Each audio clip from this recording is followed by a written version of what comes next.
Welcome to Let's Talk Democracy, the show where we have meaningful conversations on democracy. I'm your host, Tina Johnson. And each week, we're joined by people who are doing the hard work of building healthy democratic environments. With insightful guests, expert advice, and thought-provoking conversations, we dive deep into the heart of democracy. Whether you're here to learn or to get inspired, we've got something for you. Let's jump in and explore today's episode. Welcome to today's episode, where human rights meets democracy. At first glance, they might seem like separate ideas. Democracy brings to mind elections, laws, and government systems, while human rights evoke freedom, dignity, and justice. But in reality, they're deeply intertwined. A healthy democracy relies on fundamental human rights like free speech, the right to vote, and equal protection under the law. And those rights are most secure when people have real influence and agency in how they're governed. To help explore this connection, I'm joined by Jacqui Patterson, founder and executive director of the Chisholm Legacy Project and Time Magazine's 2024 Earth Award Woman of the Year. Together, we dig into how meaningful change often begins at the local level. This episode is about reclaiming power, lifting up unheard voices, and reimagining democracy as a tool for justice, inclusion, and equity. Let's get into it.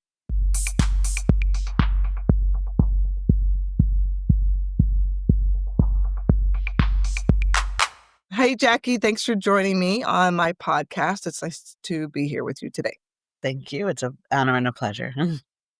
When I was thinking about this next podcast, I was thinking about the context of how human rights and democracy are aligned and why it's important to understand the human rights aspect of democracy. And I thought Jacqui Patterson would be the great person to talk to about this because of the work that you do at so many different intersections around human rights, gender rights, community activism, climate and environmental justice. How I would like to start this conversation with you is to ask the question, from your perspective, what and how do human rights and democracy align, and why is it important to see that alignment? Yes. Good question. So I see human rights and democracy aligning in that all of the rights that we hold, whether it's the right to water, the right to freedom of religion, the right to food, the right to all the things that we, all of our inalienable human rights, that in order to have them in a system where, whether it's at the local level, the state level, the national level, the global level, we all live in relationship with each other. We need a system that is going to ensure that we all have access to those rights. And as they say, those who are closest to the problem are closest to the solutions, that people whose fulfillment of those rights that are most under threat are often the people who are least a part of the system of making decisions. And so in order for us to achieve all of those rights, we need to have a system, a governance system where everyone has a voice and everyone has representation that they themselves have put forward. True representation of people who are holding the interests of the people who are electing them. So that's what I would say as a first brush at that question. One of the things I think about when I have this conversation with folks around democracy is the understanding, one, that it's a governance structure and not an ideological structure. Often now in our modern times, when we think about it more as ideology versus it being a governance structure. So when I think of democracy as a governance structure and the role of the struggle for human rights in attaining the democratic governance structure we currently have, for example, in the US and in many other democratic countries around the world.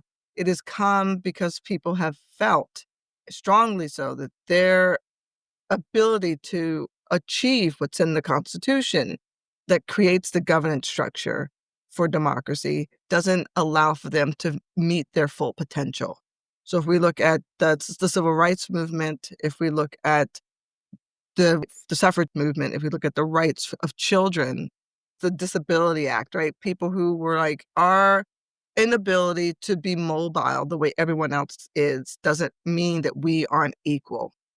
That these are things that really have created the push forward for the governance of democracy to be more inclusive. And I think that the work that you do in particular creates that momentum to keep pushing towards that. And I would really like to dig into that with you around why that's important, Um, why without it, democracy it does not exist without this push forward. And if we ever will get to the place where that's not a push we have to do, that's just going to be okay. mhm. Yes, quite so. So those were good illustrative examples. But yeah, I guess I would say too, at the as maybe further illustrative examples, I think about some of the communities that we work in where they are unincorporated communities. So they aren't necessarily having a voice, nor does the governance that's in place feel accountable to them. And so, therefore, you have places like Sand Branch, Texas, that hasn't had running water in 80 years. I mean, it's a prime example of what happens when there isn't democracy, when you don't have people who are invested in and feel invested in the governance structure, when people are untethered from a governance structure in that sense. And so, as you say, in a super concrete way, the ways that governance are directly tied to the fulfillment of our human rights are clear, and example after example. Yeah. Mhm. I mean, do you think that the framework of democracy as a governance structure, as it changes, does it become more inclusive of those human rights obligations, necessities, rights, or does it become less and less because of lack of representation, for example, or the difference between wealth, the wealth gap in many communities? What are the things that are creating or exempting people or making folks feel outside of that governance structure that actually would benefit them if they felt that they were more connected to it? Yes. So I think there's a number of challenges around that, and one would be that if one has lived their whole existence where in a certain place, and doesn't really aren't really getting around or whatever, and you're in a certain place and it's always been that governance happens someplace from on high and you're just subject to what happens. Sometimes you wouldn't even necessarily think that there was a different way to do it, also at the local level. And also, if one has lived in a certain place where it hasn't mattered, like the material conditions in the community haven't changed, who, according to who's in the governor's office, who's in the administration in terms of the presidential office or the congressional office, then there's kind of a learned helplessness around governance, because it feels like this kind of black box, or it feels like it's just this unattainable thing that one has no power over, and definitely that doesn't really affect one's life. So I think that is for the communities that we work in, which are these often deeply rural communities that by definition of us identifying them, can often be fairly disenfranchised. That is often the case where there's just been no lines of accountability, and so there's a learned notion that governance isn't about me, isn't about my community. So I think that's definitely the case. I think another unfortunate thing is that also, even at a larger level, not in those kind of situations, when one just sees that governance happens according to people with big money, then folks don't even it just has been the way it's been the whole time, and especially in a capitalist economy where money is so revered, it's just like it just becomes the value system that, again, one doesn't feel like they can do anything. Like, that's the value system, and that just is what it is. And so people who have money have power. That's just it. I don't have that much money, therefore I'm not even supposed to have power because that's the way it is. So that I think those types of situations, I think, are what happens with too many folks who feel disconnected from from thinking that the government should change, thinking that they can be a part of the change, and so forth. And then we have the people that we were talking about, the people who made the ADA what it is today, the people who fought for the Ryan White Act and were able to get money for AIDS treatment, the people who, the suffrage movement, like all of that. So you have the folks who are like, okay, this can change, and I'm going to be a part of the change.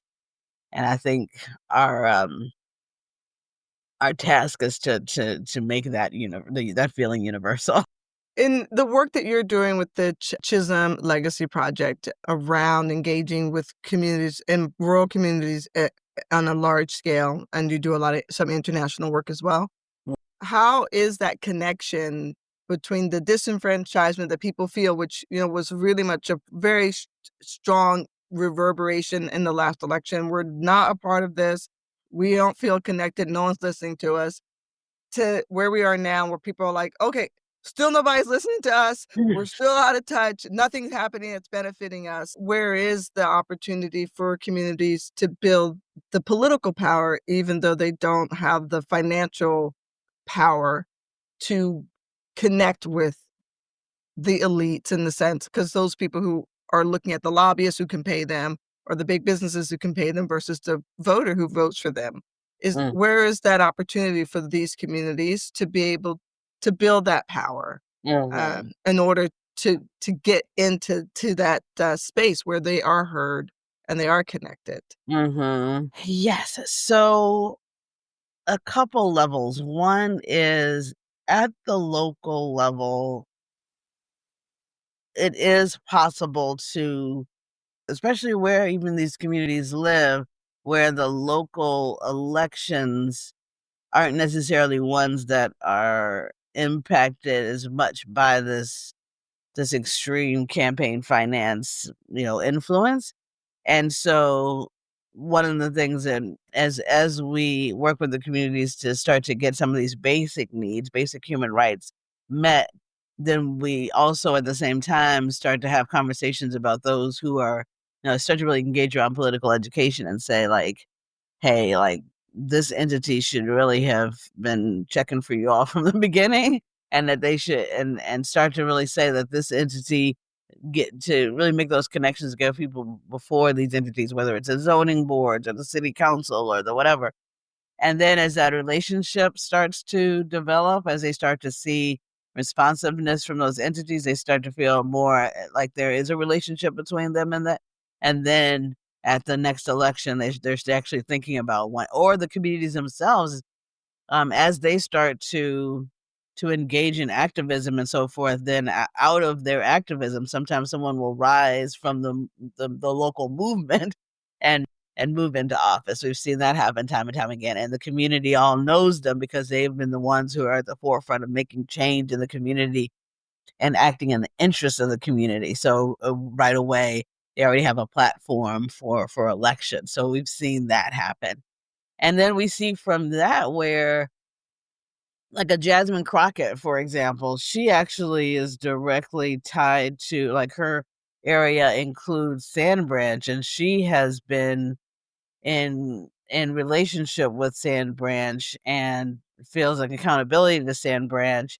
Then she was elected, and so now she's there, and they're like, "Oh, she's of us." And so, like, it starts local, but then it quickly gets to a certain level, if someone's as dynamic as Jasmine Crockett is. So yeah, so that's an example, I would say, of where we see the connection starting to be made, the power starting to be felt, the engagement starting to be, motivated. Yeah. Yeah, I find the term or the phrase "politics are local" to be Mhm. very important because so often people are so much more invested and interested in the national politics, but Yes. really it's your school board, if you have a water board, it's it's these community spaces that actually require citizens to Yes. participate and be a member of, to be representative of the community, that they can make a lot of impact and have a lot of sway. And I think that many community members don't either realize that that's a place where they can actually organize themselves and coalesce their community power, and for good reason. I mean, historically, in many of these communities, that has not been available to them. And so I do understand that for some people, it's like, oh, I can never cross over there because it was Mhm. never available to me for generations. But Yeah. now I think we have seen, and a good example like Jasmine Crockett, Cori Bush, the former congresswoman, who was, Yes.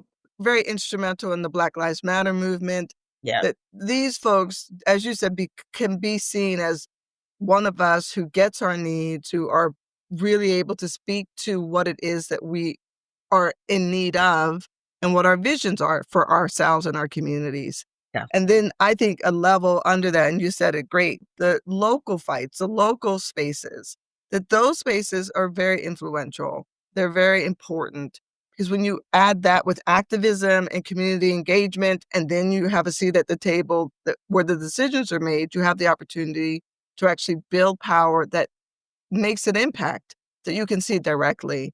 And in the rural part of the United States, my family's from the rural part of Maryland, and it is small communities that are really tight together, who just work really hard and put their best foot forward and really try, or God-fearing. They're all the things that we say every American should be, Yes. and they don't necessarily receive the things that they need to be successful. And I think it's a very different experience for white rural people than there are for Black rural people.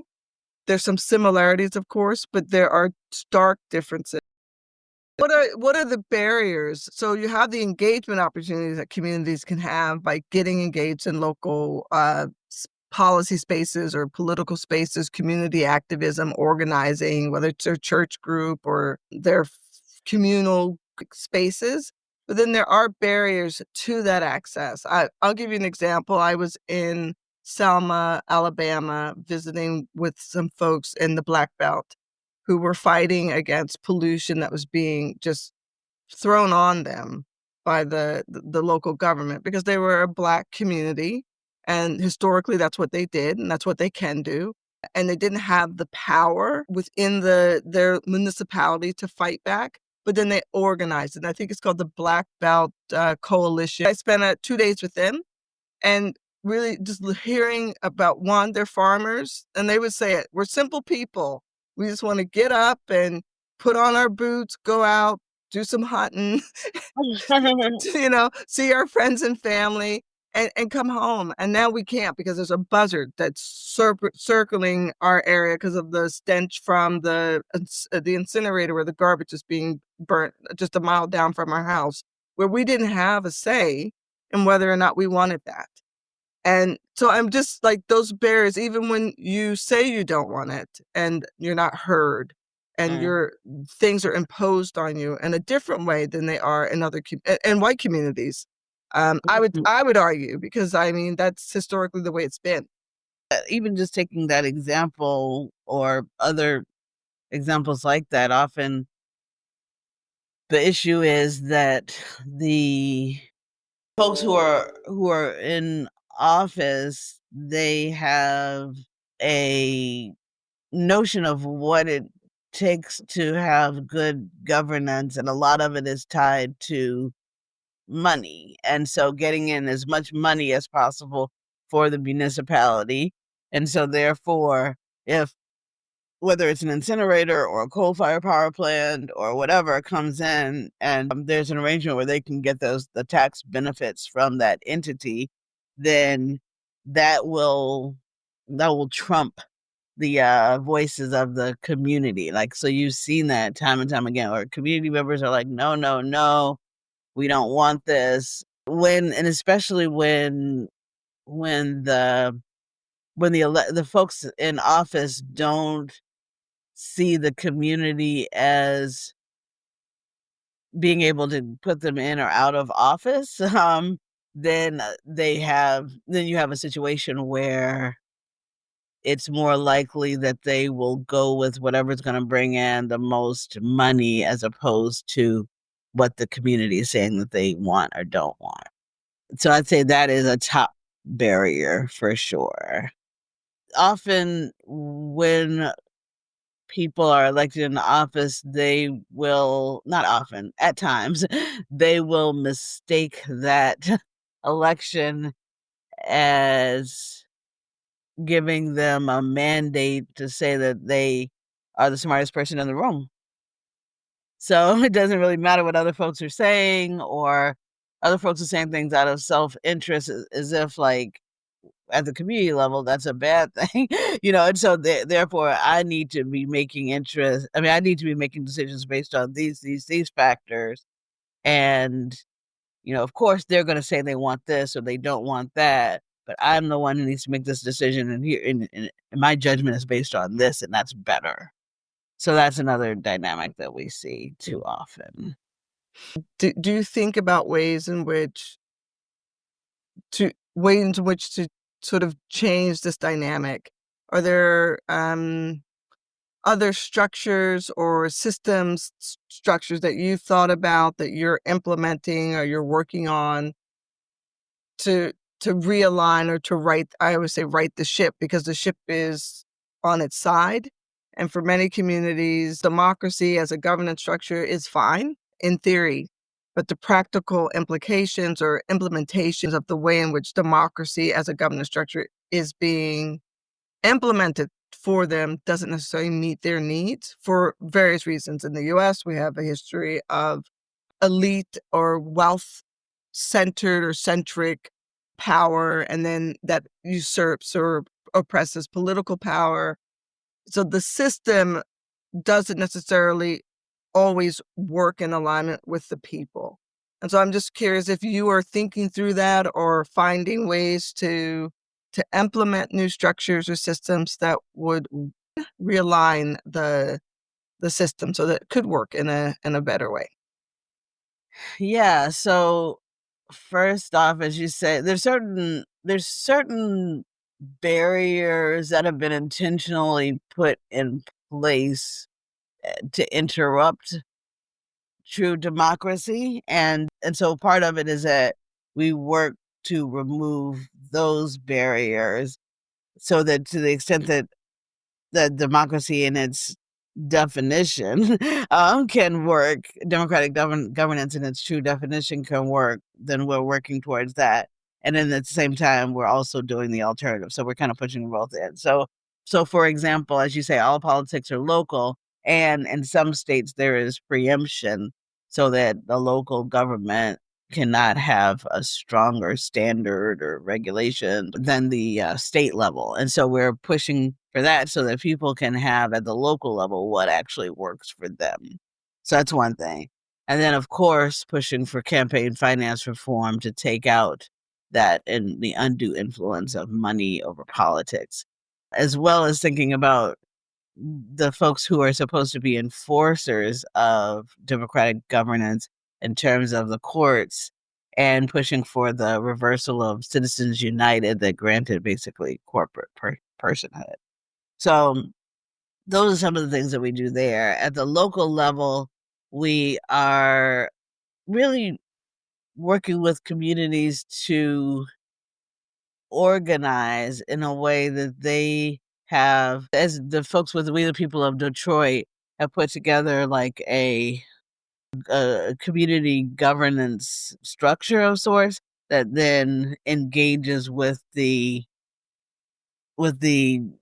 official governance structure. So similarly, in some of these communities, it's like, okay, it would be great for you to organize, and you have like this community governance group that then is able to work with the community to get these needs met, and get some desire, not just needs, but some desires fulfilled. And then also that group is organized to then engage with the official governance folks. And so one of the things in the, again, going back to the Sand Branch example, coming together and developing this planning committee that had regular town hall meetings with the community. So it was always in lockstep with the community. And they were able to put in a temporary water system for the community who hadn't had running water.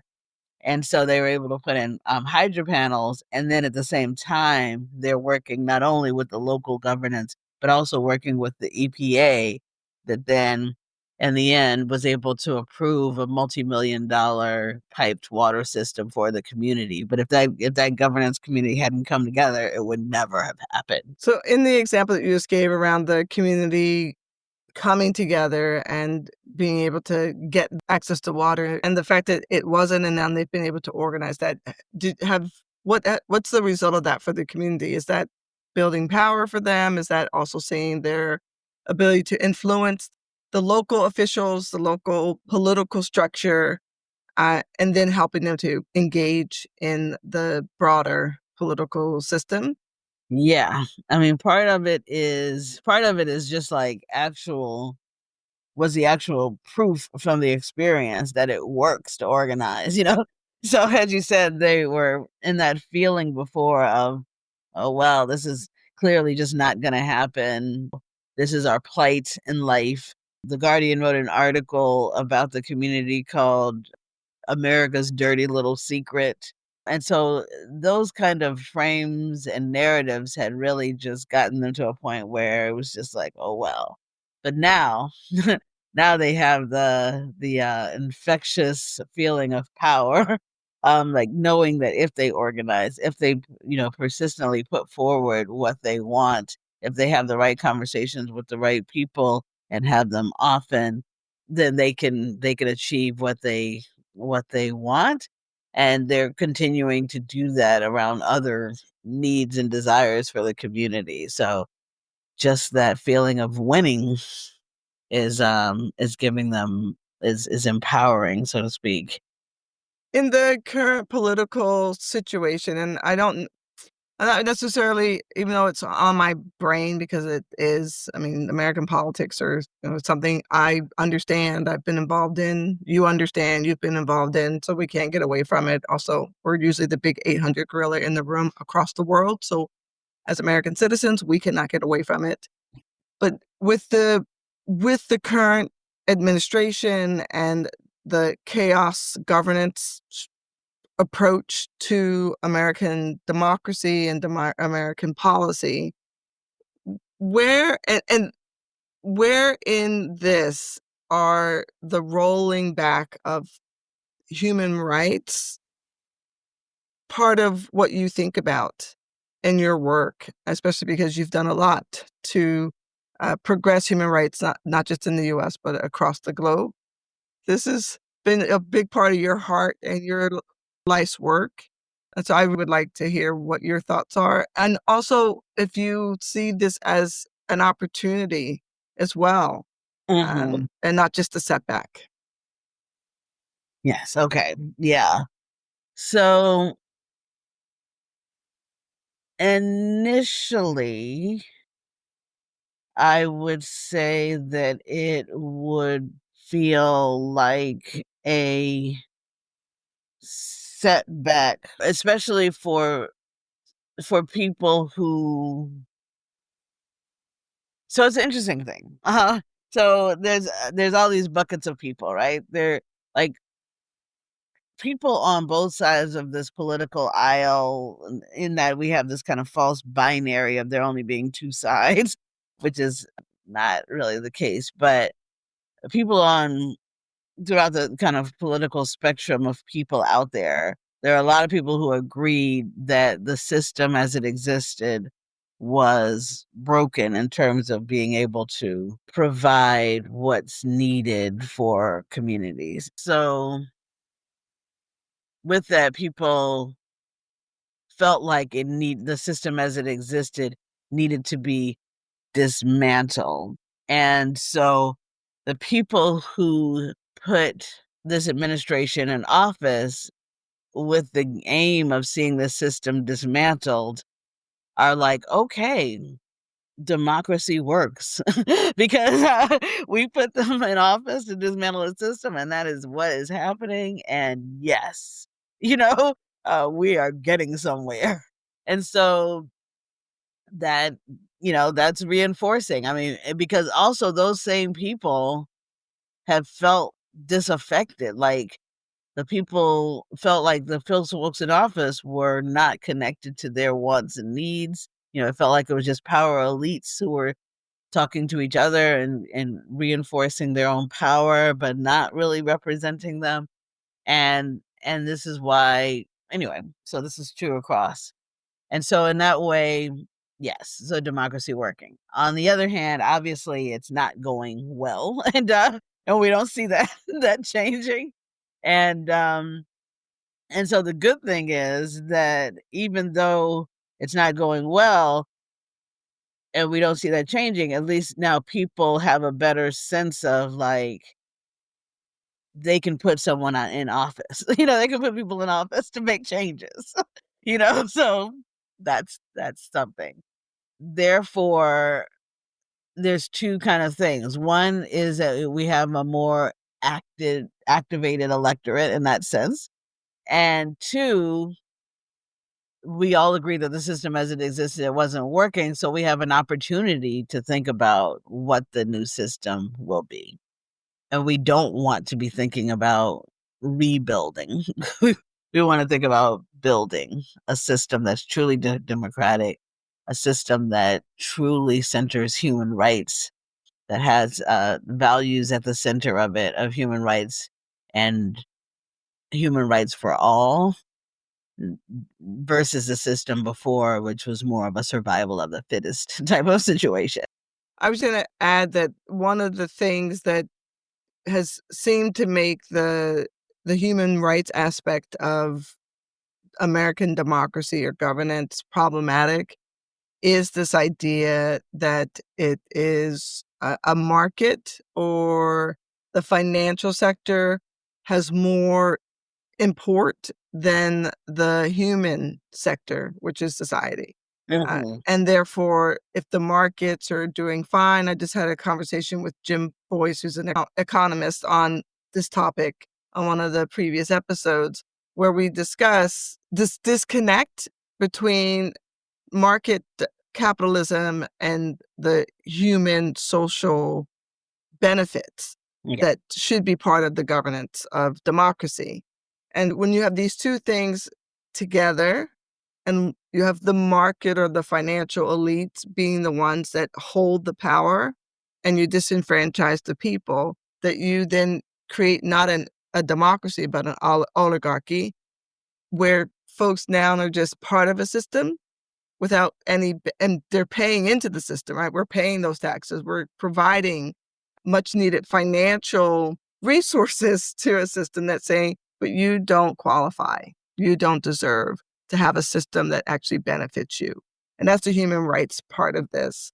And so if there is this movement towards building a new system, not fixing this one that is you've identified as being broken, what does that new system look like, where human rights are centered, human beings are centered within that system?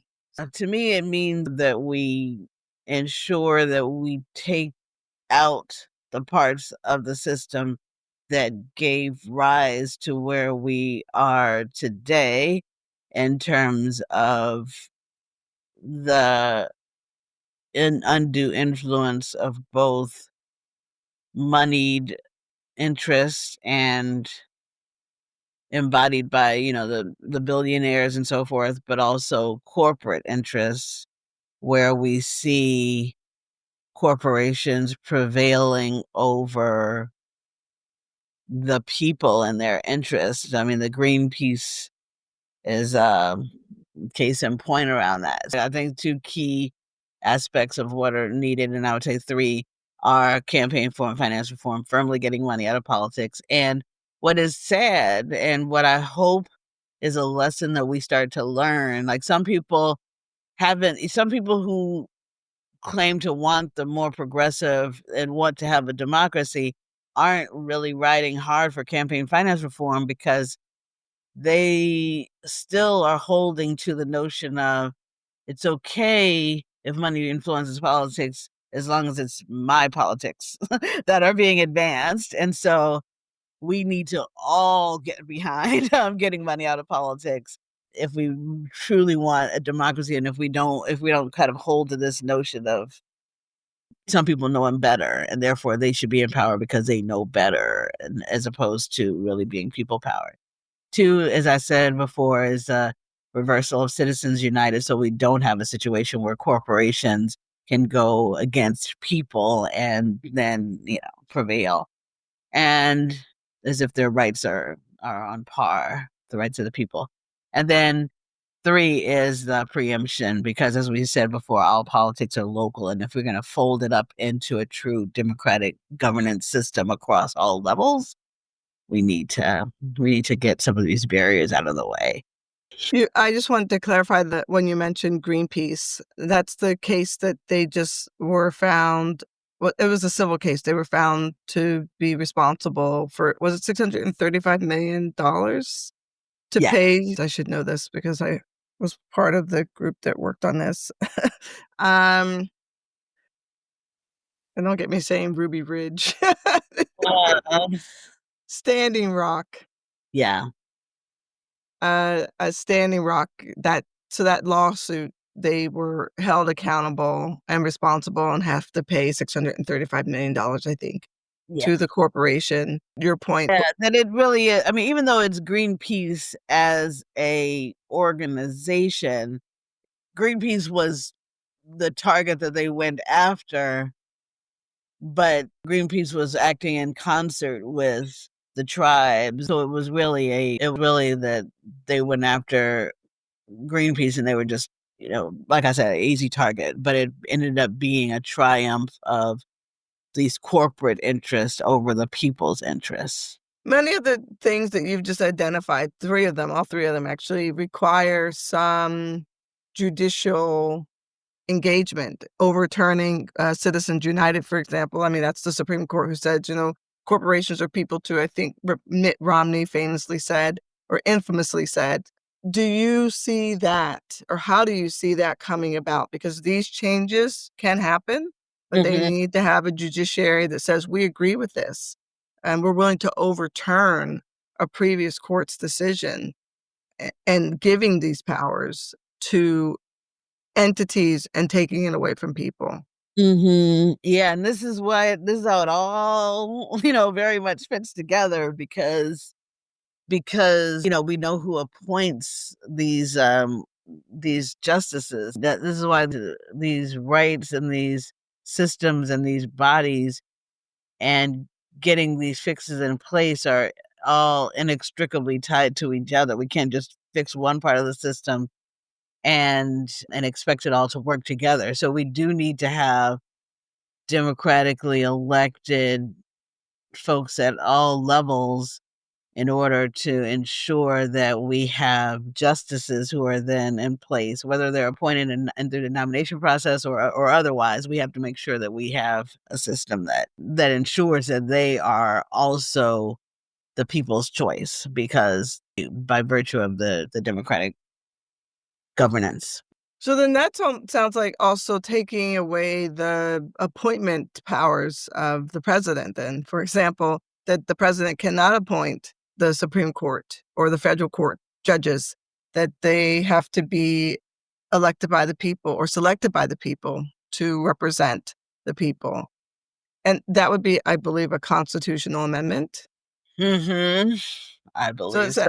yeah, so it's so this sounds like uh, a lot of heavy lifting around systems change, which I'm all for, Mhm. and creating a system within the democratic governance structure under our Constitution in the United States that says we see that the way in which the system is designed doesn't work, Yeah.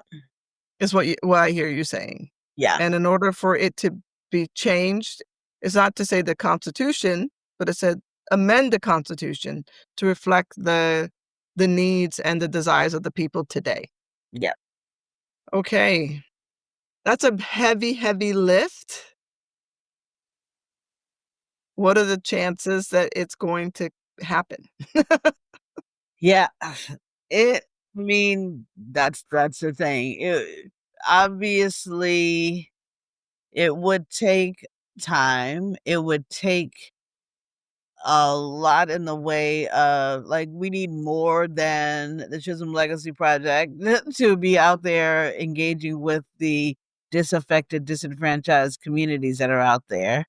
We need we need more entities all coming together to recognize that we have to get money out of politics and to have like a united front around that. And we need better, like a more extensive just ground game in terms of coming together and recognizing that, as I said, like folks across the political spectrum recognizing that there needs to be systems change. People across the political spectrum want us to have clean air to breathe, clean water to drink, want us to have everyone to have access for food. There's so much more than unites us than divides us. And which is another reason, which is another thing, is that I think we need to do better about having a multi-party system of governance than what we've got now. This kind of false binary, because it truly is a false binary, so false. And so that's another thing that we need to think about. I think that if we get people, if we could have this moment where everything is such a mess, but also there's a recognition that voting matters, that we could really build on this moment to truly organize. And it's going to take, it's going to take just folks firing up and doing it, you know? So I think it's possible, but I think it's going to take a lot. Yeah, I agree. I think that the possibilities are abundant, and I say this to folks, I'm like, I know that this time in our history feels uncomfortable, it feels dangerous, it feels sad, it feels overwhelming, but the opportunities to see where and how the system does not meet the needs of society, and probably hasn't for not just a generation or two, but since its inception, it was never meant for everyone. But Hmm. that it has evolved over time to be more inclusive, and now it's rolling back in present time to be less inclusive.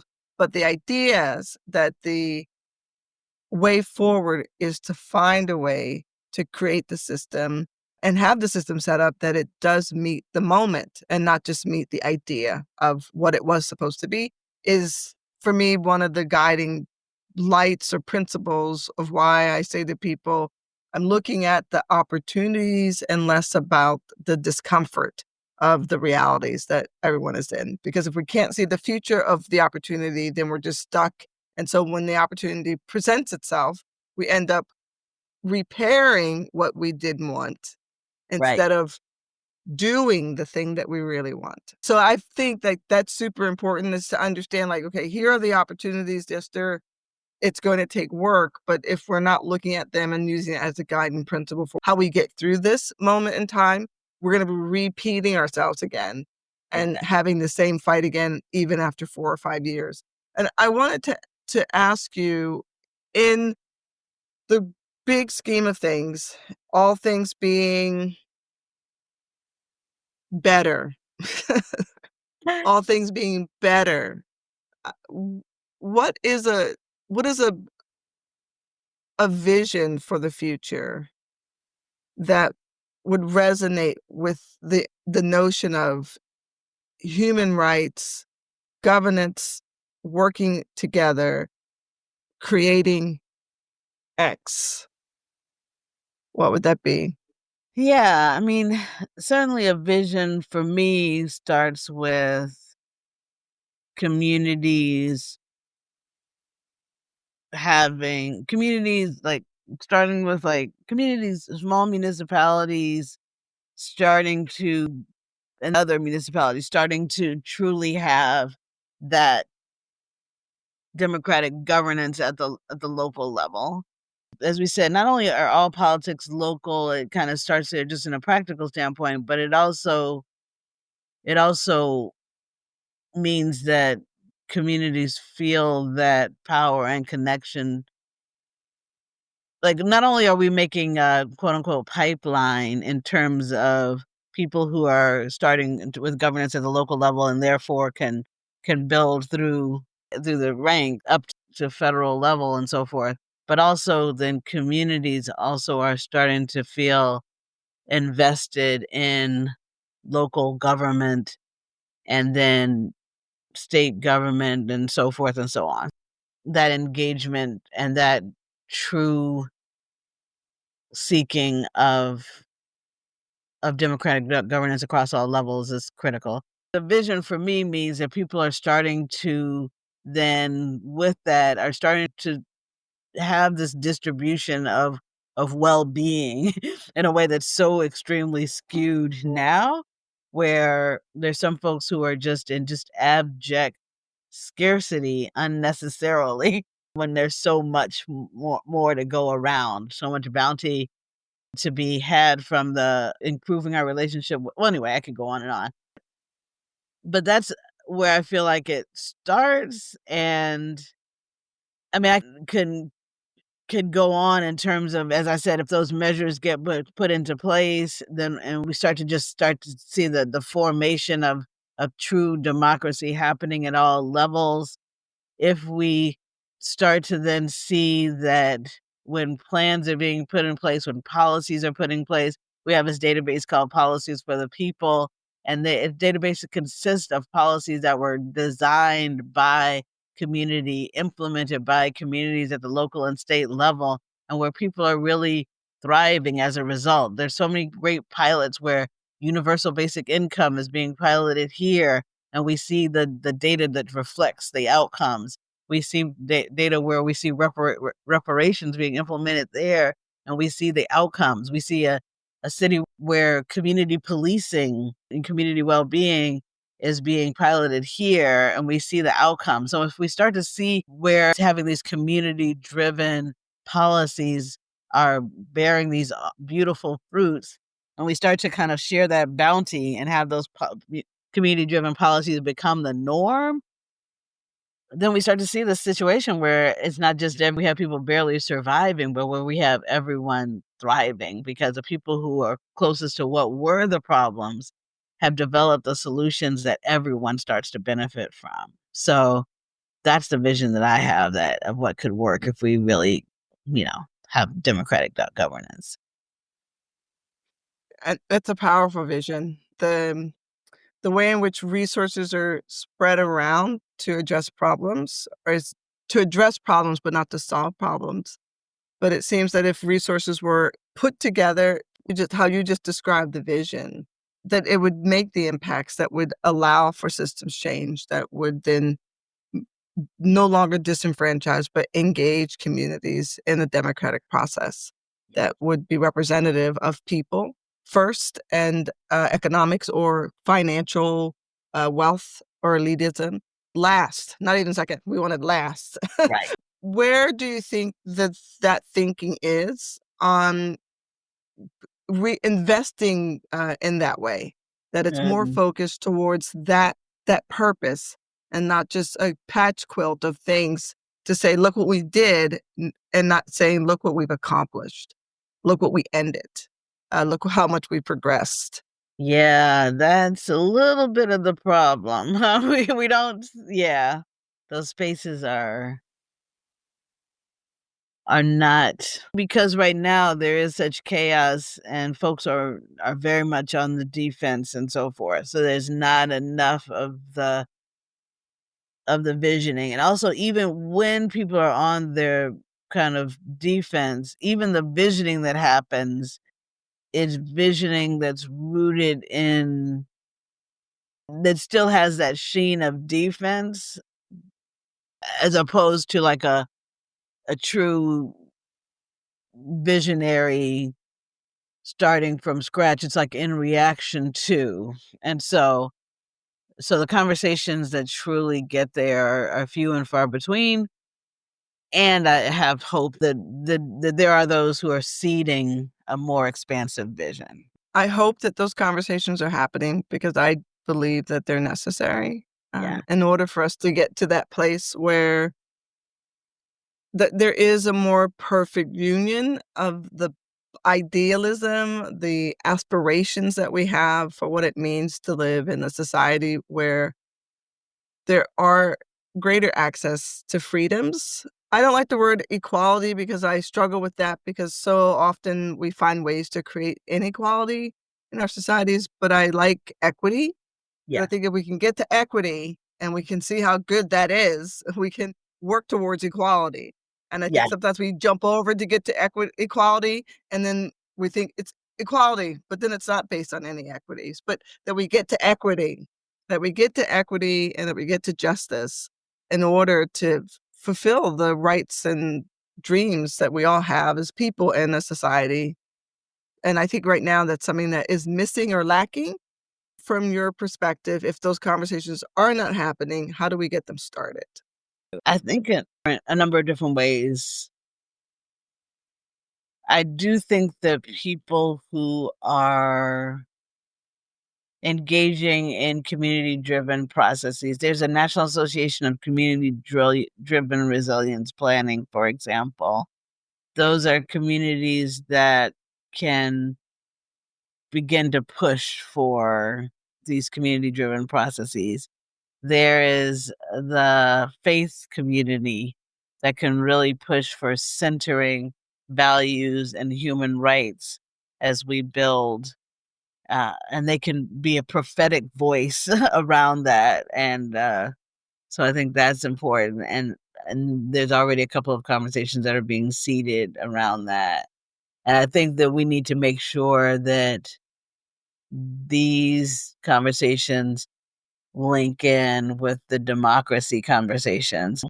That is exciting to hear. I'm excited to hear that because it's a question I'm asking myself. Where are the folks gathering? How are people starting to think through the opportunities? Because in order to meet the moment, we need to be prepared with solutions and ways forward that can be part of the discourse within the broader community so that people can think about them and process them and add to them and develop them and have ownership of them so that it feels like it's them that's out there and pushing whomever they choose to be the leader or the leaders to carry their message forward. So that makes me happy. Yeah. Yay. I I want to thank you for spending this time with me, Jacqui. It was really lovely talking with you. Thank you. It was a joy talking with you as well.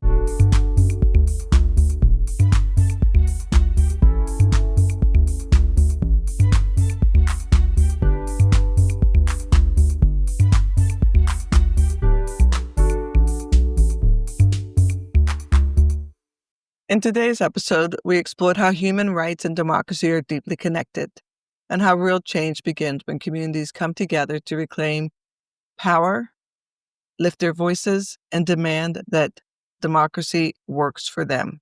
And when it doesn't, that they engage in it to make sure that it does. We talked about how local action can flip the script, showing us how real transformation begins at the community level. Democracies are only as strong as its citizens' involvement and engagement. And citizens' involvement and engagement are necessary for democracies to be strong. If today's conversation inspired you, here's your call to action. Get involved.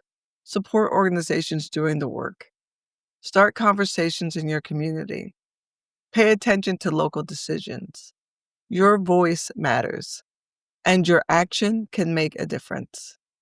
And if you haven't already, make sure to subscribe to this podcast, leave a review, and share this episode with someone who needs to hear it.